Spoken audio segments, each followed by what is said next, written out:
All right, so today we're going to be talking about cells, and particularly the inside of cells and the organelles. And so cells can really be divided into two categories. You have prokaryotic cells, which are the simplest form of cells. So these are simple, and they're defined by having no internal compartments. And then you have eukaryotic cells.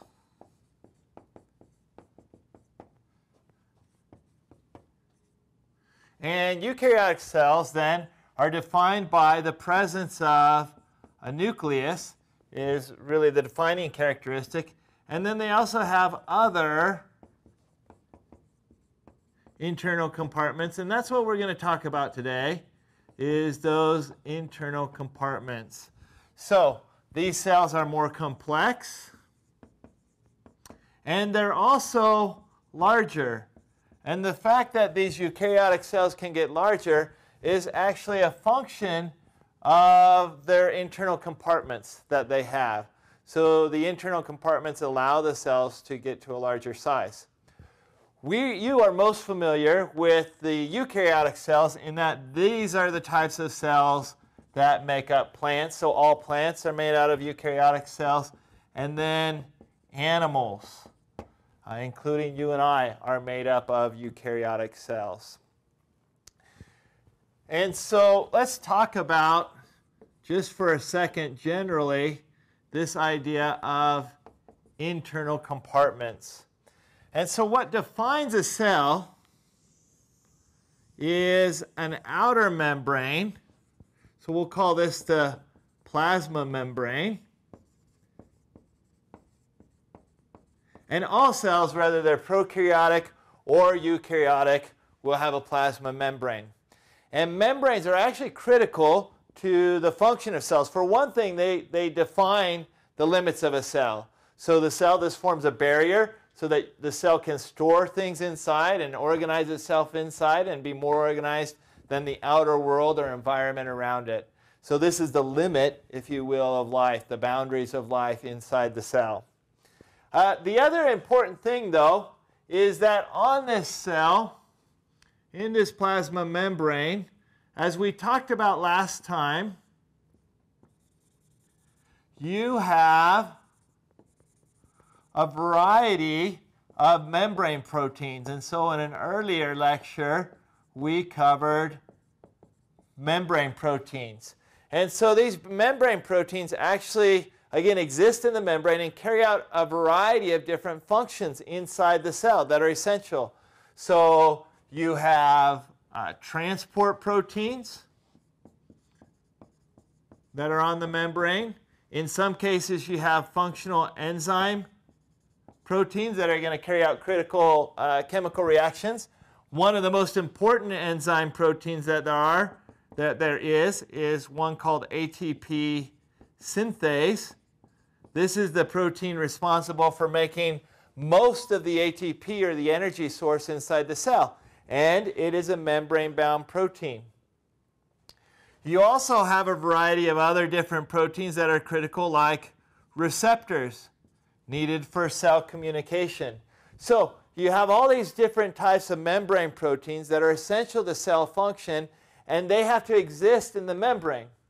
However, there's only so much membrane that they can exist in.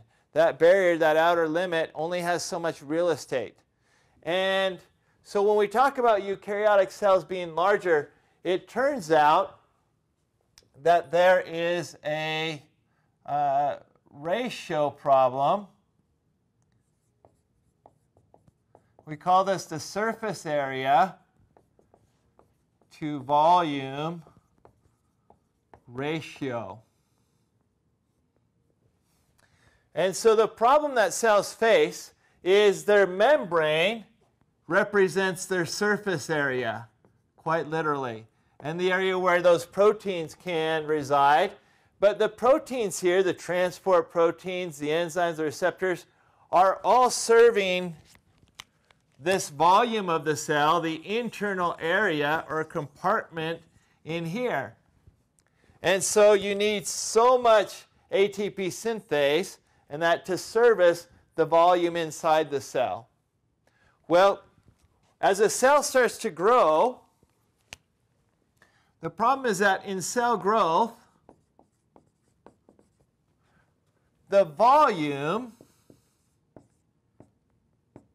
is a cubed function, meaning that as the cell grows, you take the height times the width times the length of that cell, and that would give you the volume of that cell if it were, say, a cube or a square cell.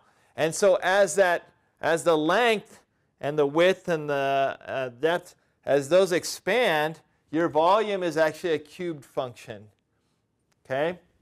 However, the surface area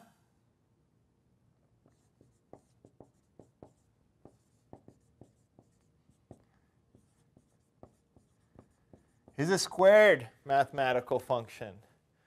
And so the surface area, both of them, as the cell expands or becomes larger, both the volume increases and the surface area increases, but the volume increases much faster than the surface area. And so as the cell expands, it actually starts to run out of, or it gets relatively less and less surface area to feed that volume of the cell inside. There's just not enough membrane to support the transport proteins, the enzyme proteins that are needed to service the inside or the volume of the cell. And that's called the surface area to volume ratio. So, this is the problem that prokaryotic cells face. They have no internal compartments. And so prokaryotic cells, these are cells like bacteria, archaea, they can only grow to a certain size. And then they stop because they can no longer support their volume because of the surface area to volume ratio problem. However, eukaryotic cells have what's called internal compartments. So somewhere in their evolutionary development, the eukaryotic cells figured out a way to take membrane and put it inside of the cell. And so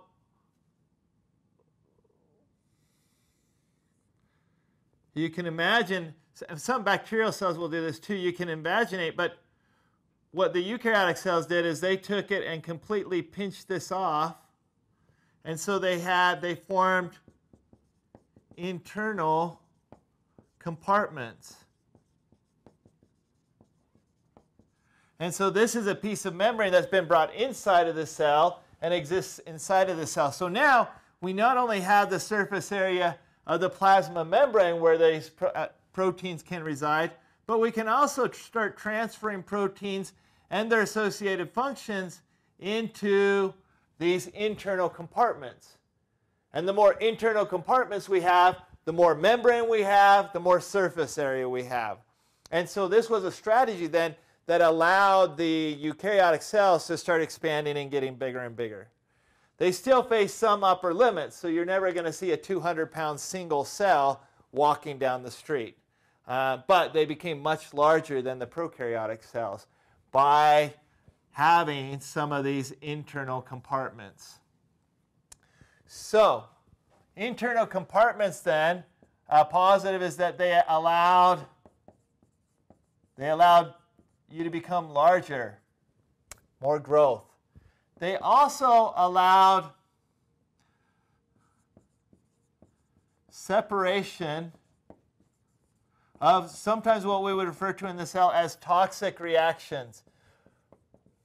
So all of a sudden you could take things like digestion and carry them out under separate conditions. And there is an internal compartment, there's an organelle called the lysosome, where the conditions inside the lysosome are a very low pH that help that area digest and break down proteins and other nutrients. And so that's a specialized compartment. You couldn't have the whole inside of the cell be at a low pH or it wouldn't function. But they do function. You can have a small area be at a low pH that helps digestion and separates that from the rest of the cell. And that's what we'll see today. So you could have separation of toxic reactions. You can also have specialization that occurs when you have internal compartments. And we see this a lot too with the organelles. We now take certain functions and we move them away from that plasma membrane and into a specialized membrane inside that then can focus on just that particular function. As an example of this, mitochondria inside the cell are there to produce energy. So ATP synthase, in prokaryotes, you find this on the plasma membrane of bacteria and archaea. But in eukaryotic cells, you find ATP synthase on one of the internal compartments, the mitochondria. And so we have specialization in that area. So there's several different advantages that come from this internalization of compartments inside the cell. And that's what we're going to learn about today, is what are the different compartments inside of the eukaryotic cell. We're going to identify what their function is, what they look like, and then at the end of the lesson, we'll talk about how all of these different compartments and parts inside the cell come together to carry out essential cell processes. Sometimes when we learn about the organelles, we just start to think of them as these separate entities that aren't connected one with another. So we might learn about the Golgi and not realize that what is functioning in relationship to the mitochondria or to the nucleus, and how are they all related. We think, oh, well, I can just pull a Golgi out of the cell and it'll keep working. And that doesn't happen. Each organelle is critical to the function of that cell. So let's go ahead then, now that we understand a little bit more about the idea of internal compartments and the surface area to ratio, or volume ratio, let's start looking at what a eukaryotic cell would look like. So the way we're going to approach this is I'm going to draw a large cell, and hopefully you can draw along with me, on one side of the board. And then as we encounter the different organelles, we will write notes up about the different organelles that we encounter. So let's start over here. And so the first thing that we're going to draw is a plasma membrane.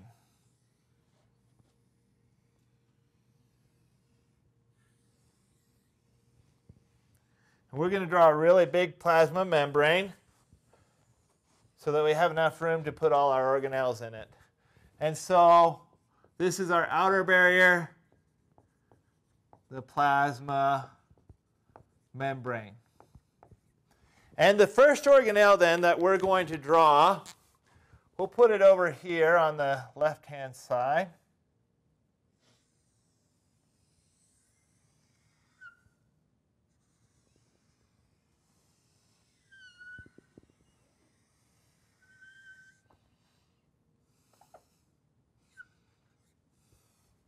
And we're going to add a couple of features to it that I'll explain a little bit later, but I'll put them in now so that you can kind of start to draw them and illustrate them.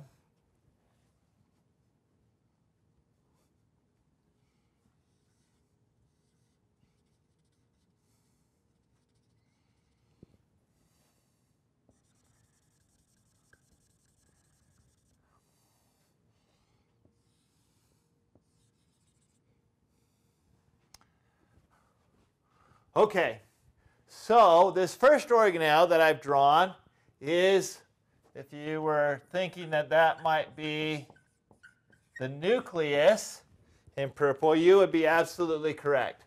So this is the nucleus of the cell. And the reason why I draw the nucleus of the cell first is it's actually, in most cells, the largest organelle, or the most easily identified organelle in the cell. You can often identify, if you use special dyes, the nucleus just using a light microscope. Whereas the other organelles inside it, usually you're going to need some kind of electron microscope, scanning or transmission. Now, the other reason that I drew the nucleus first is because we had the nuclear membrane right here in purple, and then the plasma membrane over here on the outside. And the area then, all the area right here that's in white, that lies between the nucleus and the plasma membrane is referred to as the cytoplasm. So we'll write that down here, the cytoplasm. And so the cytoplasm is just all of the areas defined on one side by the plasma membrane and defined on the other side by the nuclear envelope or the nuclear membrane. And everything in between those two membranes is known as the cytoplasm. Another way of thinking of the cytoplasm is everything inside the cell except for the nucleus. Okay? So that's what the cytoplasm is. You'll often hear the cytoplasm region referred to by a slightly different name called the cytosol. There is a slight difference between those two words. The cytoplasm is the region between those two membranes. The cytoplasm itself is filled with a jelly-like fluid called cytosol. So cytosol is actually the name of the fluid inside of it. However, scientists, biologists often use the two words interchangeably.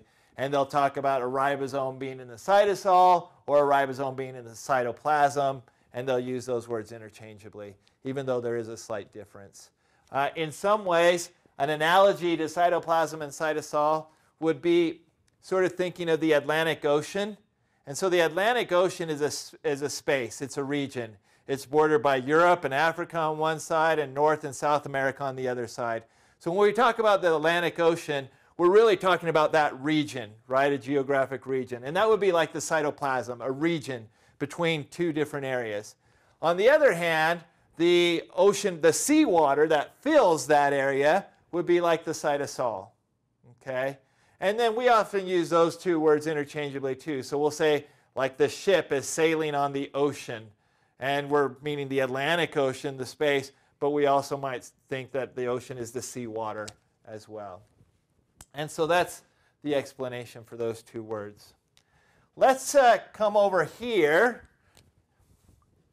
and let's make a few notes, and then we'll go back over and draw a few more things on there. So some notes about the nucleus. The nucleus is one of the few organelles that actually has what we call a double membrane. So it has both an inner and an outer membrane. And the double membrane we often refer to as the nuclear envelope. So we've got the nuclear envelope. In that nuclear envelope, we will see a structure called a nuclear pore. And these nuclear pores are really big protein complexes that sort of form a pore or a hole through that membrane and allow proteins and nucleic acids to travel in and out of that nucleus. And we'll label that. I have two nuclear pores over on my drawing there. You can probably pick them out, and we'll go over and label them in a second. So we have nuclear pores. There is also a region in the nucleus called the nucleolus. So the nucleolus is usually stains darker, so it sort of looks like a dark spot inside the nucleus. It's not bound by a membrane, but it is defined by a high concentration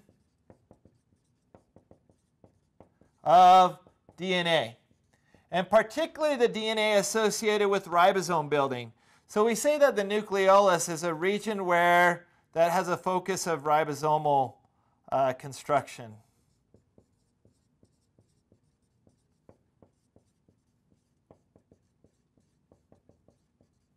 Now, the overall purpose of the nucleus is to house the cellular DNA. And so sometimes they refer to that cellular DNA as chromatin. Chromatin is nothing more than DNA with a complex of proteins. So DNA doesn't exist in the cell as just naked DNA. It is surrounded and wrapped up in and bound to a lot of different proteins inside there that help give it structure and that help give it function.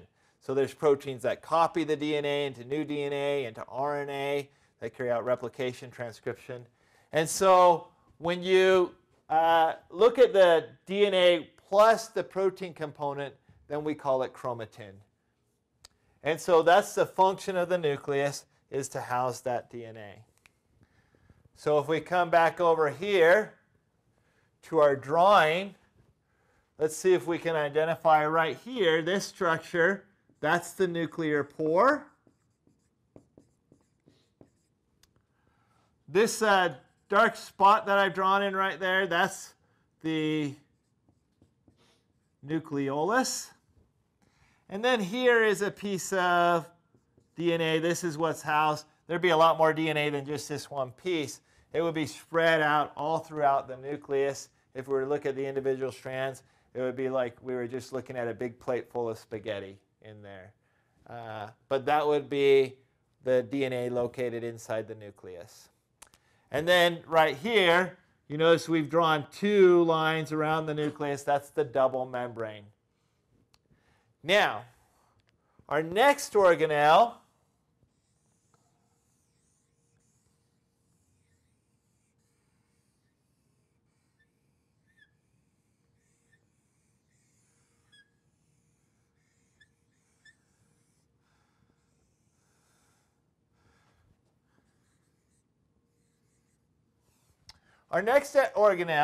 we're going to label as the rough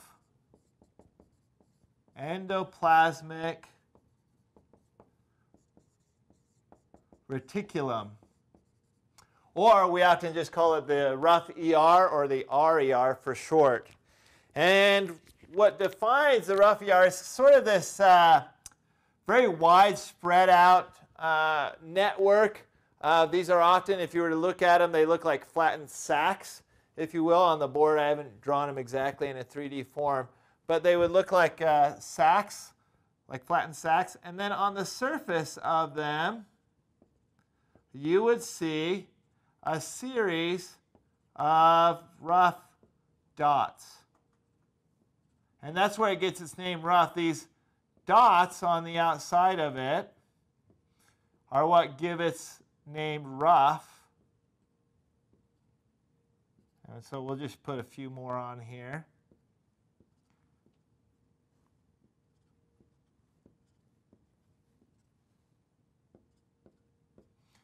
And so these components on the rough ER are actually the ribosomes. And the ribosomes are located, there are some ribosomes that are located on the surface of the rough ER, kind of bound to that membrane. But that's not the only location. You'll also find a lot of ribosomes just floating in the cytosol. And they would be spread, we're only going to draw them up here in this corner, but the ribosomes in the cytosol would be spread throughout the entire cytosol. Okay? So now if we go back over here on this side, let's talk about the rough ER and its associated ribosomes for a second. Let's start with the ribosomes. So the ribosomes are a little bit unusual. We do refer to them as organelles, but they don't have a membrane around them. They're nothing more than a large protein complex. So the ribosomes are a protein plus they have RNA in them. So they actually have what we call ribosomal or lowercase r RNA. And they're this complex of RNA and protein. They have two subunits. They're called a small subunit and a large. And together they make up the ribosome. A lot of times you'll see the subunits drawn. They look a little bit like this. This would be the small, and that would be the large subunit. And the function is these two subunits will clamp down. In between them will be a messenger RNA. And they kind of clamp down on it and start reading it. And then out of the top of the large subunit, we have a polypeptide or a protein that's going to be formed. And so the function of the ribosome then is that it makes proteins. So it's the protein that carries out translation inside the cell, which is one of the most fundamental and important functions inside the cell. And so the ribosomes are really important. They're small, but really important. And so the rough ER, then what's its function? Well, you could probably guess by the location of all the different ribosomes that are on the rough ER that it's associated with protein manufacturing. And so the rough ER manufactures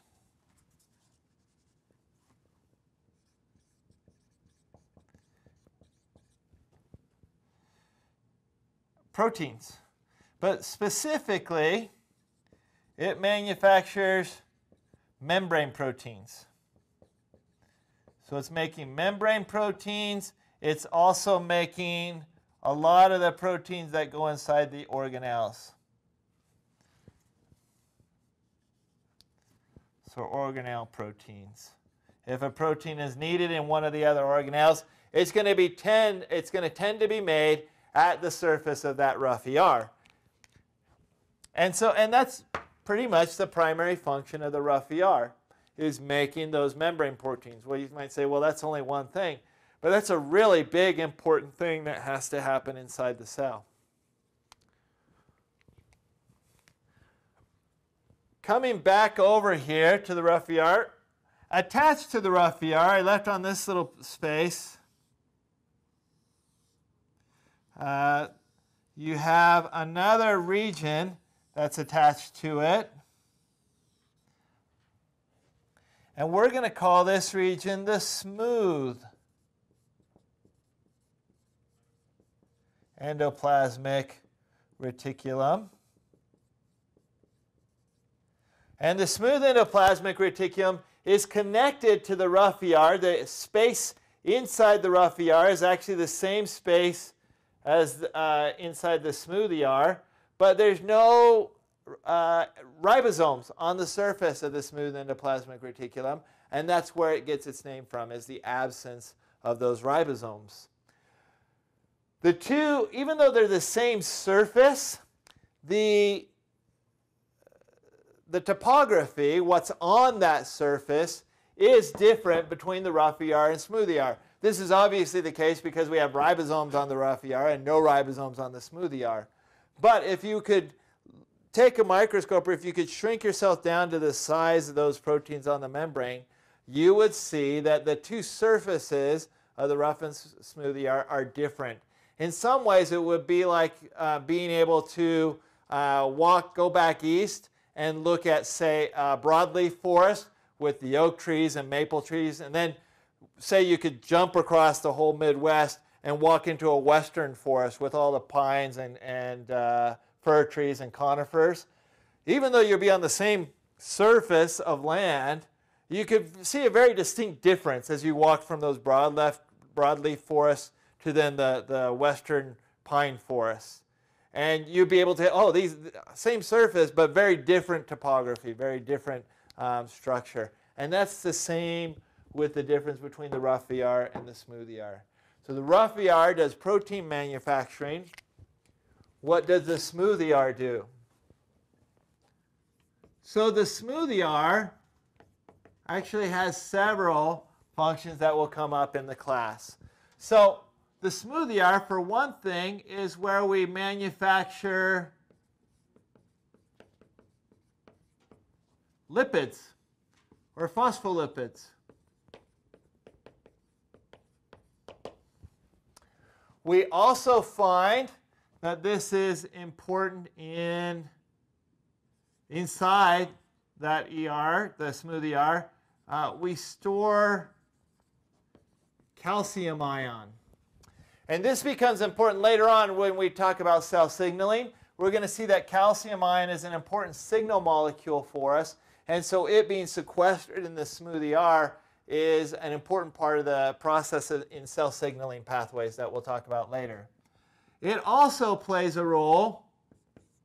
There are certain enzymes located on the surface that play a role in detoxification inside the cell. So the cell is continually exposed to harmful chemicals, whether it's a single-celled organism floating out in the ocean, or whether it's one of your cells that is exposed to different drugs and chemicals that you take in.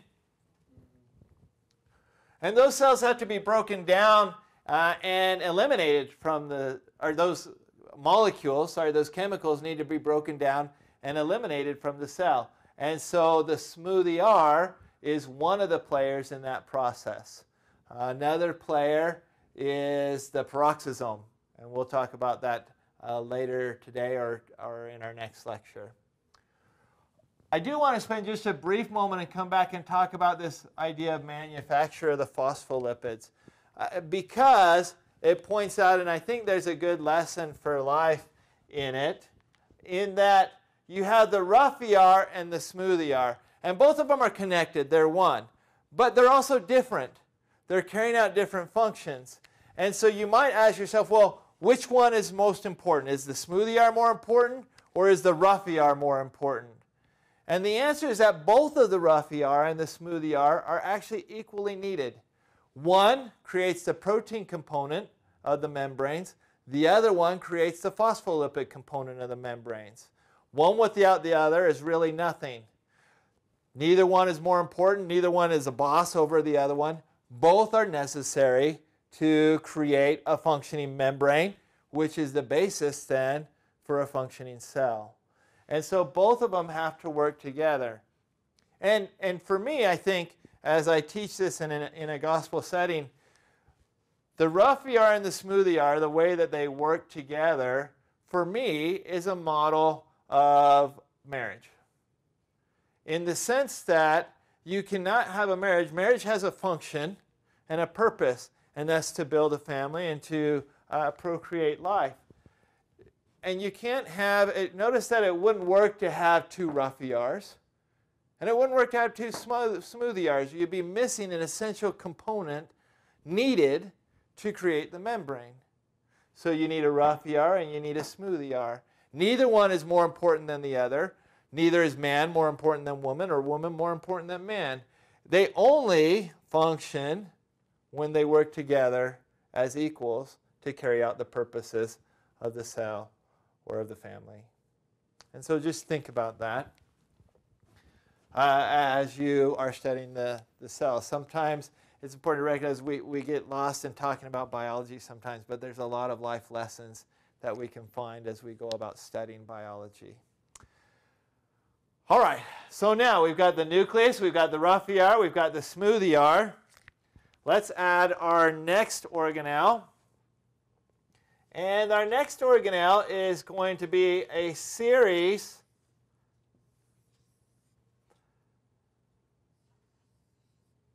of compartments all put together called the Golgi apparatus.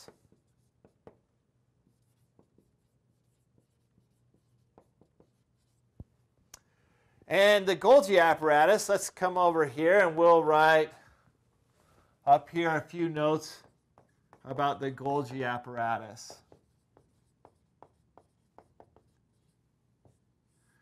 So one thing to note about the Golgi apparatus is it's actually multiple compartments.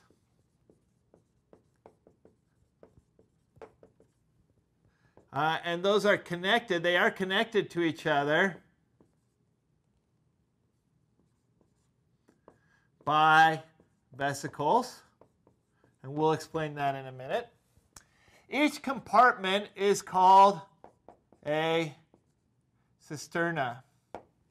So you'll talk about the different cisternae. Cisternae would be the plural. You'll talk about the different cisternae of the Golgi apparatus. the Golgi apparatus functions a lot in the sorting, processing, and shipping of proteins. So we saw earlier that the proteins were manufactured, they were created in the rough ER, and then we're going to ship them. They all flow into the Golgi apparatus, and in the Golgi apparatus they start the sorting and the processing. Some things get added to them. They get modified somewhat for their final function before being shipped out to the location of their final function. And all of that happens in the Golgi apparatus. And one important processing piece that occurs is carbohydrate processing. In particular, this is where earlier we learned about oligosaccharides. And so there's a lot of the processing and tagging of oligosaccharides that happens in the Golgi. So when we talk about Golgi, or when you hear the word Golgi, there's a couple of important things that we want immediately to come to mind. Multiple cisternae, sorting and processing and shipping, and this idea of carbohydrate processing or oligosaccharides. So this kind of finishes our triumvirate. We have the main fabric of the membrane being made in the smooth ER, phospholipids, the rough ER, protein components. The carbohydrate component, the oligosaccharides, are the function of the Golgi apparatus. Okay, and so that's the third component, and that's the carbohydrate component. Now, you've noticed that what I've drawn, or maybe you've noticed, maybe not, on the screen, we have this right here is what we would call a budding vesicle. And that's pretty significant to cellular operation.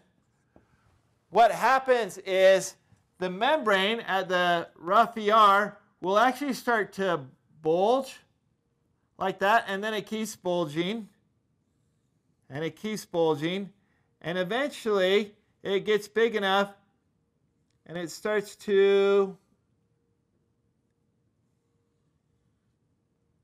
pinch off. And so the cell will cut it off right here and pinch that part of the membrane off in order to form what's called a transport vesicle. And transport vesicles are a way of, as their name implies, transporting material from one organelle inside of the cell to another organelle inside the cell. And so this is how proteins, and actually membrane itself, how do you get membrane? If the phospholipids are made here at the smooth ER, how do the phospholipids get out to the plasma membrane where they might be needed? And the answer is going to be, they're going to be packaged in these transport vesicles, which will leave from the rough ER and fuse with the Golgi. And here on the opposite side of the Golgi, they'll reform, and then they'll travel and be able to fuse right here at the plasma membrane. And so you have vesicular traffic, is what we call it, of these transport vesicles moving back and forth between the different organelles, allowing the transport of both phospholipids in the form of the membrane and proteins that might be on the surface of the membrane or packaged inside of the transport vesicles. Transport vesicles are formed by budding. Up here on this side, it looks like it's budding the other direction. It could be, but this is actually a fusing vesicle. So the vesicles will come up and the two membranes will touch one with another, and then there's some special proteins that actually pull those two membranes together such that they fuse into one membrane. And we won't talk about it any more than that in this class, but later, if you ever take cell biology, you'll learn a lot more about that detail of vesicle formation and vesicle fusion with the other organelle on the opposite side. One more thing about the Golgi that you'll sometimes see referred to. The Golgi, we already said, had multiple compartments in here, and we said what it was for. You'll also sometimes see the words cis and trans used with the Golgi apparatus. And these indicate directions. You have two sides of the Golgi, and it is directional. This is the front of the Golgi where things tend to come in, and this is the back where things are kind of leaving. And the cis is the front end, the trans is the back end of the Golgi. If you're just looking at a Golgi in the cell, how do you know which ones is which? The cisternae, or the cis side of the Golgi, will always be proximal to or nearest to the nucleus. And then the trans side will be across from or far away from the nucleus. And that's how you identify which one is cis and which one is trans. Now, we'll talk about maybe just a couple more organelles. Another organelle that we're going to draw up here is in red is called the lysosome. And so the lysosome, let's write some notes up over here.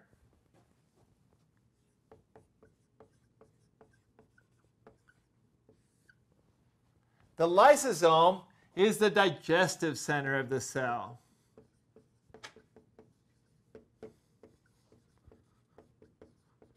It is characterized by a low pH, so it has a pH of about 5. And this hopefully you can this will hopefully make sense to you. If you think about your own digestive center, your stomach, most of you have heard before that your stomach has a low pH, and in fact it does. Has a pH of about 2 inside your stomach due to the acids, stomach acids that are present there. Well, there is also acid present inside of the lysosome to lower that pH, and that actually helps with the digestion, the breakdown. What kinds of things are you breaking down? Well, you're breaking down proteins, you're breaking down nucleic acids, lipids, polysaccharides, and you're breaking those down so that they can be used as nutrients for the cell.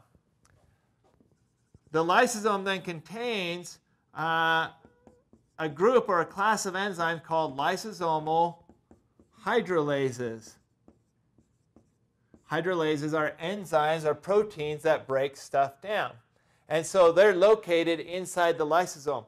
And this is, again, one of those ideas where we talked about sequestering a process or a function inside the cell to just one area. And that's what we're doing in the lysosome. We've got these lysosomal hydrolases that are designed to break down things like proteins, nucleic acids, lipids. And that's what the cell needs to do to get those nutrients out of them. But then you start thinking what the cell is made out of. Well, it's made out of lipids and proteins and nucleic acids. And so you have enzymes that are designed to break those things down, and they could break down the whole cell.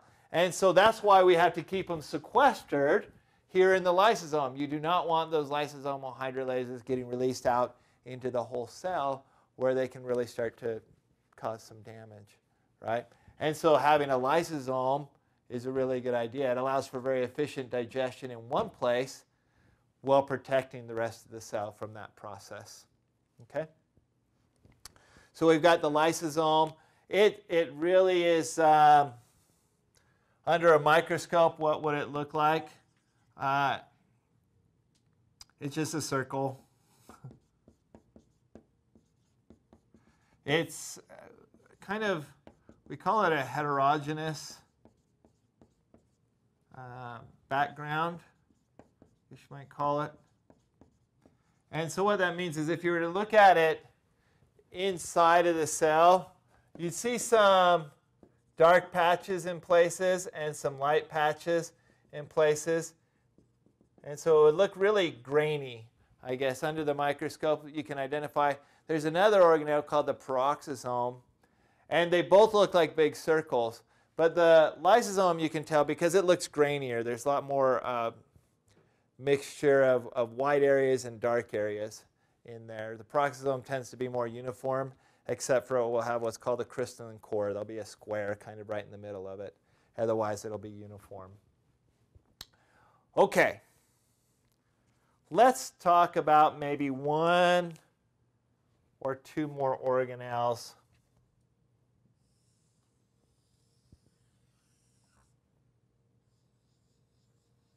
We'll talk a little bit more about this organelle in an upcoming lecture, but we'll put it in here. And this is the mitochondria. And so the mitochondria, let's write some notes up about the mitochondria.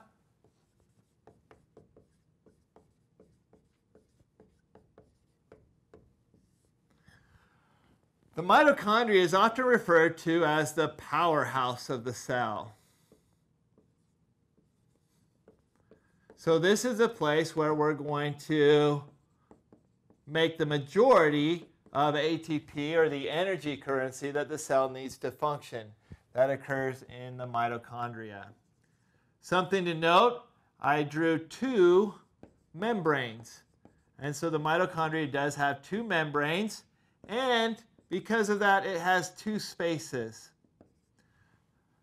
One of those spaces is called the matrix. And that's where all the action happens. So in the mitochondria, this is the matrix area right here. And then you have cell respiration. Things like the electron transport chain and citric acid cycle are occurring on these membranes and inside the matrix. And that's where we're going to make our ATP. We're going to leave it at just that simple explanation for the mitochondria. There would be one other organelle. We'll kind of put maybe over right here. We'll call this the peroxisome. The peroxisome can be identified. It has this darkened structure in here called a crystalline core. Inside the peroxisome,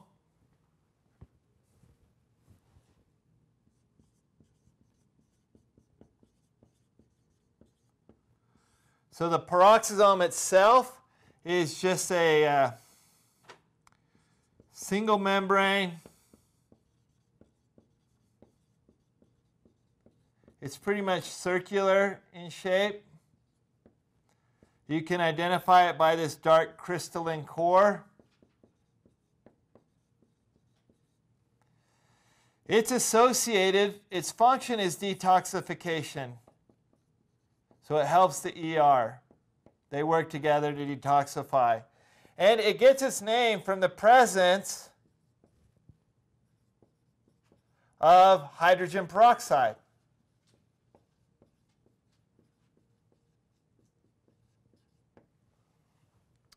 It doesn't do a whole lot inside the cell other than this detoxification, but it's kind of unique and interesting.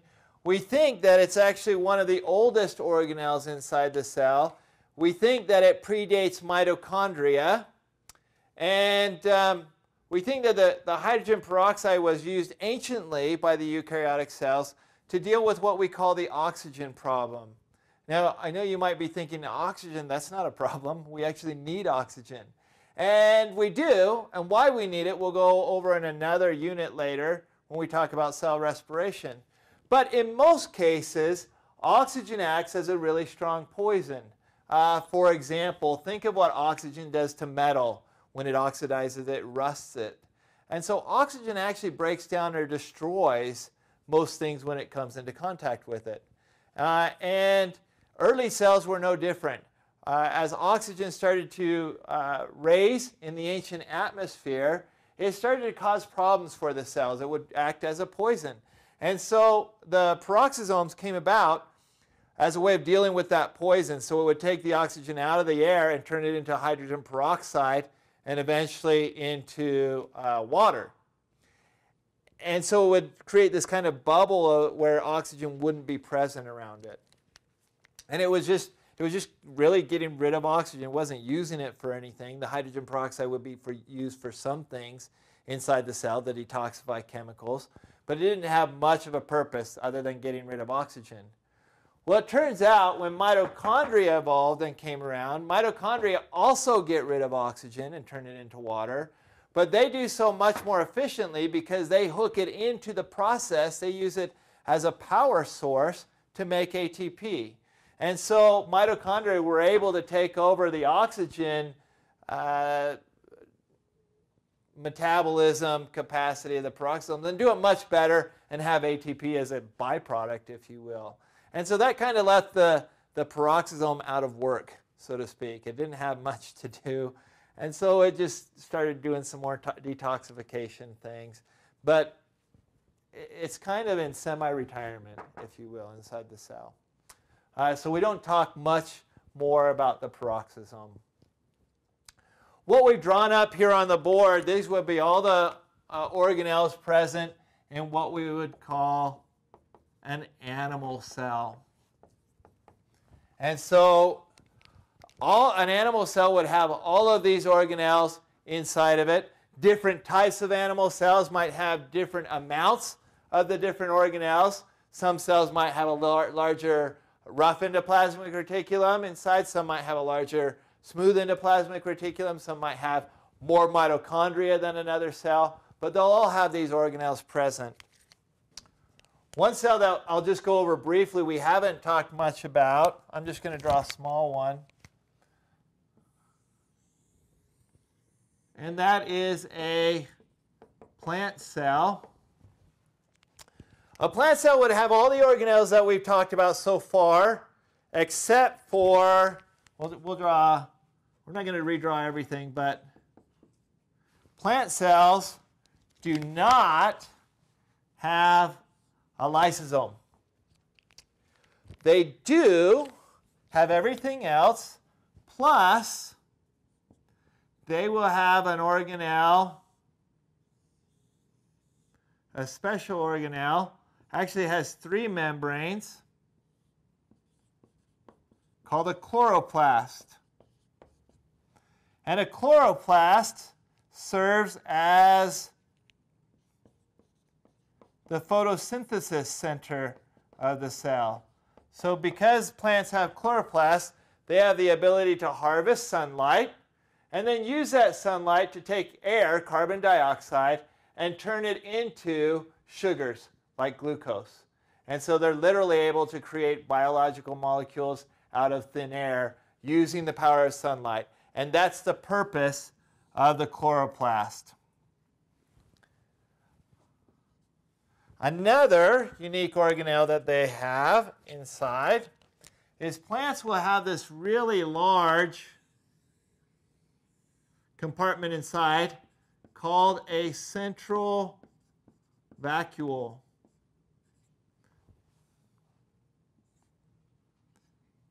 And the central vacuole is just that. It's a really large compartment inside of the plant cell. It acts as both a storage chamber and a digestive chamber, so this is why they don't need a lysosome.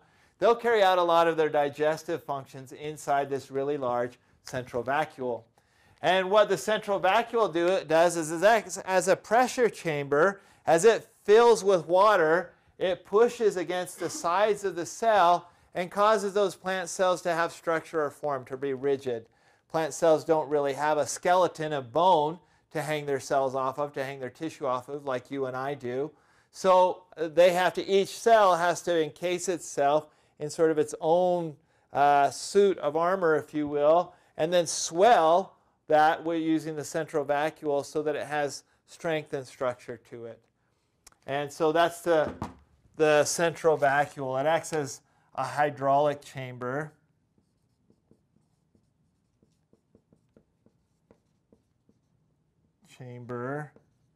And it acts as a storage chamber for plant cells. And then one other unique component to plant cells, because they have a storage central vacuole, it's important that plant cells also have an outer wall called a cell wall. So we'll draw this in purple around the outside.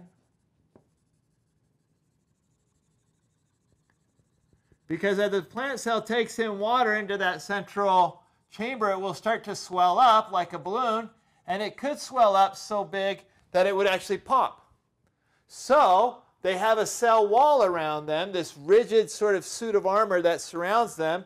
As it swells up inside, it creates pressure, but the cell wall pushes back so that the cell membrane won't pop. And so this is the cell wall. And it provides this rigid barrier on the outside that gives the cell shape. Okay, so plant cells, again, I haven't drawn in this cell. Please don't misunderstand. Plants have more than just a chloroplast and a central vacuole and a cell wall. They have everything that's inside of the animal cell except for the lysosome. And then they have these three added components to them that make them a little bit different than an animal cell. And so these would be the structures inside of a plant cell. Now, we've got this model of our animal cell. Let's return to this model of our animal cell. And to finish up, let's talk about how they are all interrelated. So we're going to erase this.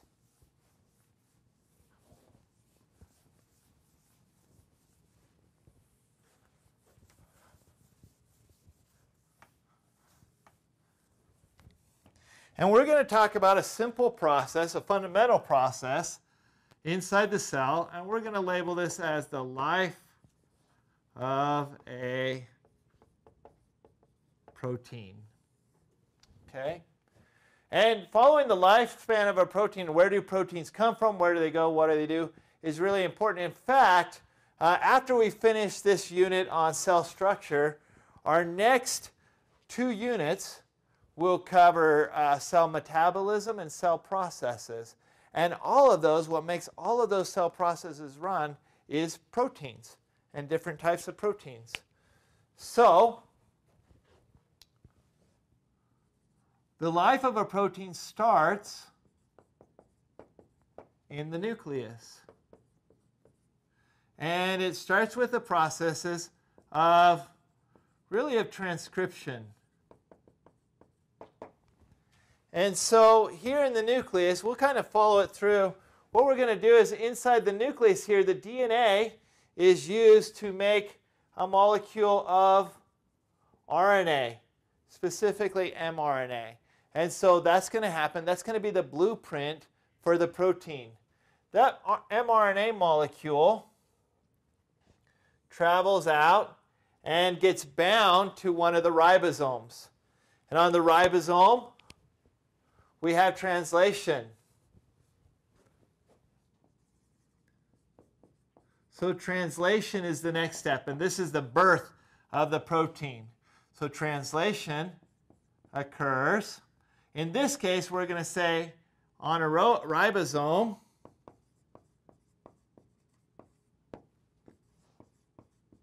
bound to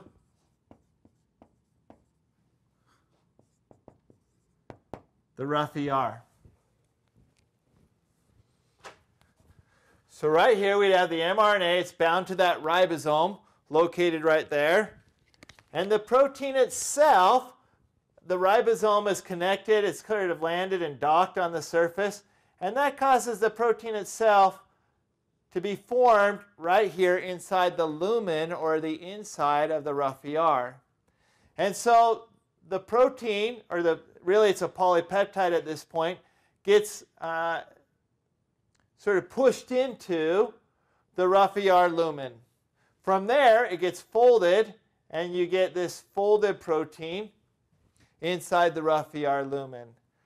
That protein then travels through the rough ER until it gets packaged and transported inside of a transport vesicle. From the transport vesicle, it will move through to the Golgi, and move through the Golgi where it gets processed with oligosaccharides and becomes a fully functioning protein. So here we had the birth of the protein on the ribosome. This was kind of its early years of development.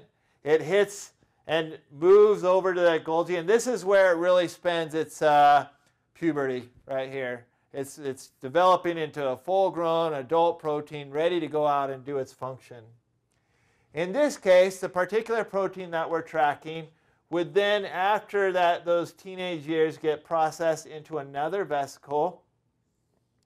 And in this case, that vesicle is going to released from the Golgi, and it's going to end up fusing with our ribosome because this particular protein is a lysosomal hydrolase. And so now it gets released into our lysosome, and it goes about its function, which is digesting or breaking down other proteins or other nutrients for the cell. We don't end there, though. We just changed the storyline a little bit. Because up here, we had some nutrients, like proteins from the environment or pieces of DNA or polysaccharides. And they got packaged in a process called endocytosis up here. And those also fused with the lysosome. The lysosome is the digestive center of the cell. And so we get these green nutrients that come in. And the blue lysosomal hydrolases come through and they break up those nutrients into smaller pieces that can be used by the cell. Those smaller pieces, so now instead of proteins or nucleic acids, they've been broken down into their monomer components, amino acids, nucleotides, monosaccharides, fatty acids. And you have other protein transporters, so these little green pieces get transported outside into the cytosol. So now our nutrients have been broken down and digested inside of the enzyme, or inside of the lysosome. We now have these smaller components.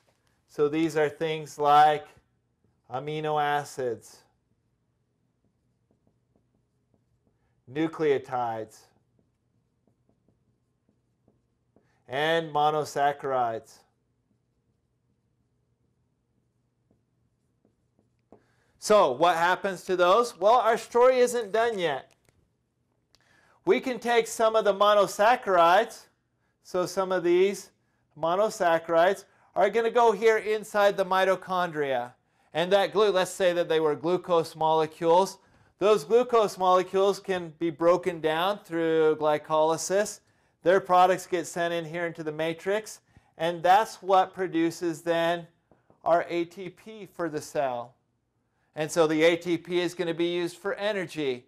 What are we going to use that energy for? Well, remember we made that protein over there. That required energy. That energy is going to come from the ATP that were made in the mitochondria. However, to make a protein, you guys learned earlier, a protein is made up of amino acids. Where did the amino acids come from? Well, these nutrients were creating our amino acids. So they were created from the digestion of some other proteins that were brought inside the cell. And so these travel over here, and they're also going to participate with the ribosome. The ribosome is going to take those raw amino acids and the ATP energy and the information from our mRNA and use all three of those combined to make this newly born protein. And so all of this process is happening over and over and over again inside the cell.